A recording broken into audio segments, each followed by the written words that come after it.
আসসালামু আলাইকুম। সকলে কেমন আছেন? আশা করি ভালো আছেন। আজকে পুকুর থেকে শিং মাছ ধরা হয়েছে। শিং মাছ ধরে সব হাঁপাই জিওয়ায় রাখা হয়েছে। কিছুক্ষণ পরে বাজারে বেচার জন্য প্রস্তুতি হবে। চ্যানেলটা সাবস্ক্রাইব করুন, পাশে থাকা বেল আইকনটা বাজিয়ে দিন। খুব বড় বড় সাইজের শিং মাছ, সব হলুদ হয়ে গেছে। হাঁপাই জিওয় রাখা হয়েছে।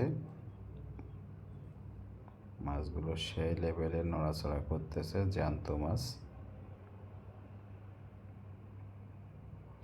সব শিং মাছ একটু আগে পুকুর থেকে ধরা হয়েছে। সব হলুদ হয়ে গেছে, কিছুক্ষণ পরেই বাজারে তোলা হবে বিক্রয়ের জন্য। কেউ শিং মাছ বলে, কেউ জিয়াল মাছ বলে।